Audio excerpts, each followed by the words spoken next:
Hi there, today we're going to have a look at a laser rangefinder, the Suaoki laser rangefinder. Now there are several different models of this, starting on Amazon from about 60 or 70 British pounds, ranging up to kind of over £100.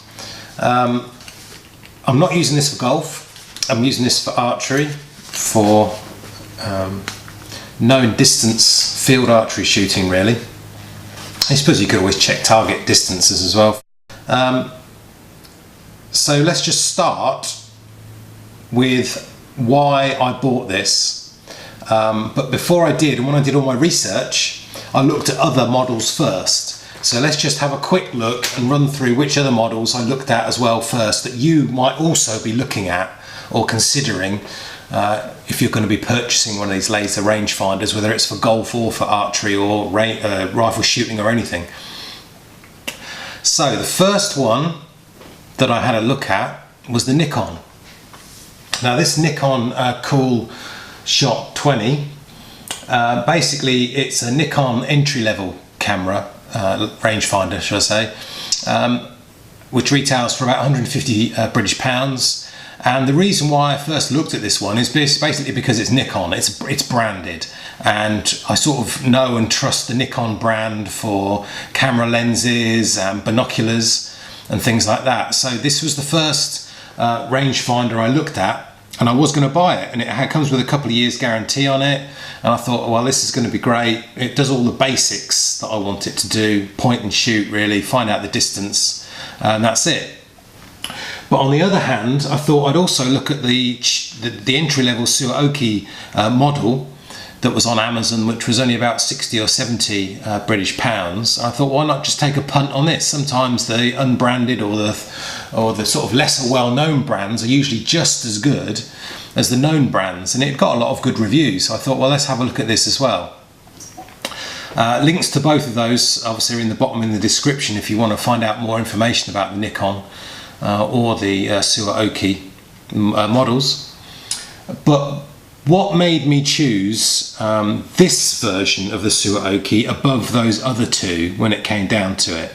This version was about £10, £20 more than the entry-level Suaoki model. Before you say anything, no, it wasn't, because it's got an LCD readout screen on the side, which is quite nice.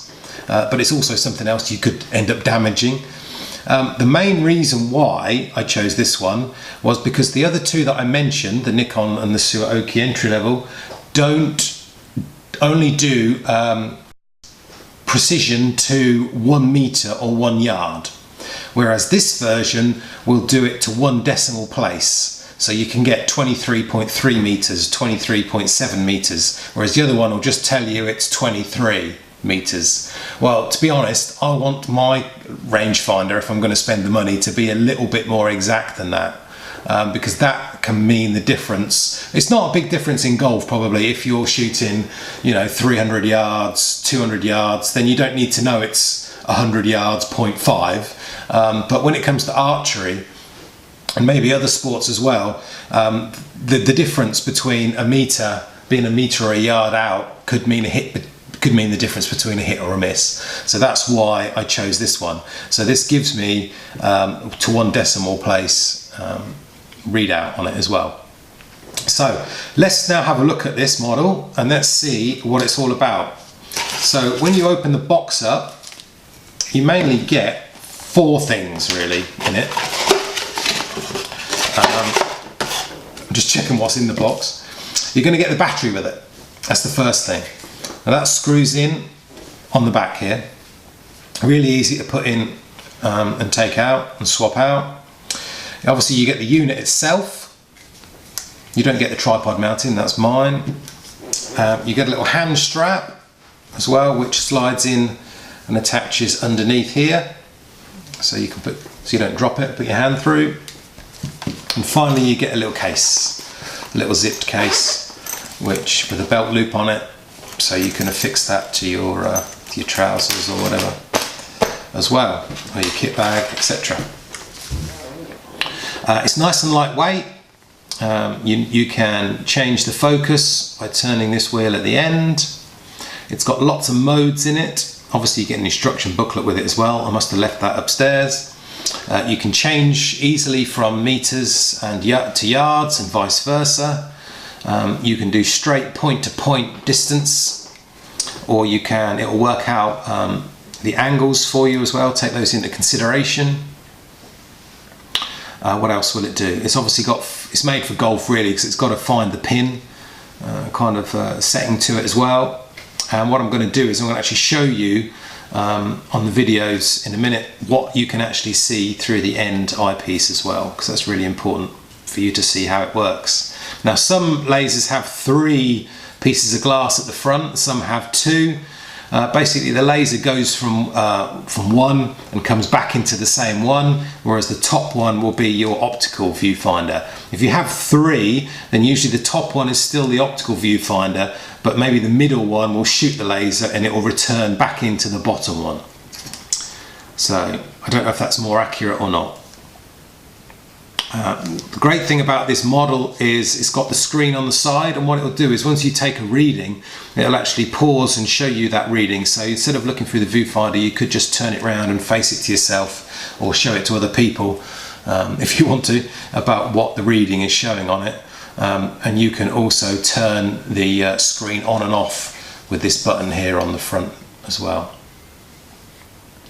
I have used it out in field archery and it's been pretty good. I didn't know much about it, how to work it at the time. I was just kind of pointing and shooting and getting measurements back that did actually represent what was on the list of the 3D animals as well. So I'm quite happy with it for the money that I spent, around sort of 70 British pounds. Right, so after all that, let's go and have a look at it through the viewfinder and see how it works. And if you were just going to do point-to-point distance, then this is what you'd see.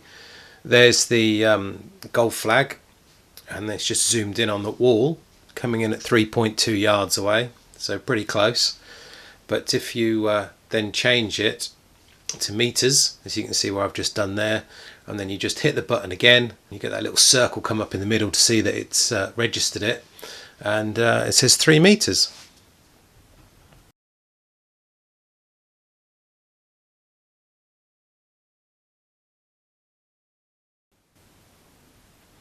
So as you can see from this icon that we've got here, this shows you everything that would be on the actual through the viewfinder. Obviously you won't see all these things at once, you'll just see 1 or 2 items at a time when you move through the modes. So starting at the top, you've got the kind of low battery indicator, and then beneath that you've got your main sort of measured distance unit measurements with all your digits, and the M is for meters and the YD is for yards on the right hand side. That's really easy to swap between the 2 of those. And then on the right hand side at kind of 3 o'clock, you've got the vertical distance measurement icon, which is like the tall conifer kind of tree. Basically you can measure the height of items as well. You take one measurement at the base of the item and then another one at the top, and it will tell you the distance between the 2. You've got your target icon in the middle, the big crosshairs, where you'd focus that onto the object that you want to measure. And then underneath that you've got the golf slope compensation, or any slope really that you want to measure.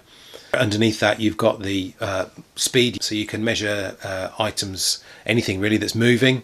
Basically you'd pan with that item as it's moving to get a speed, and that's in kilometers per hour.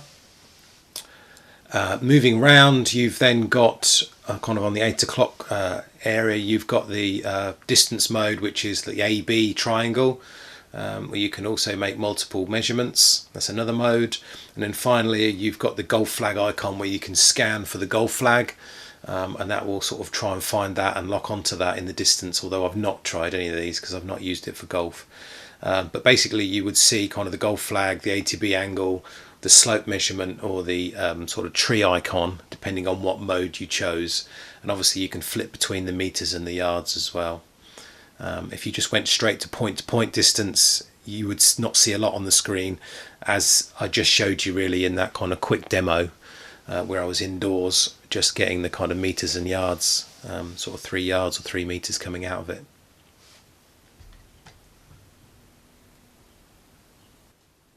overall I can thoroughly recommend this laser rangefinder.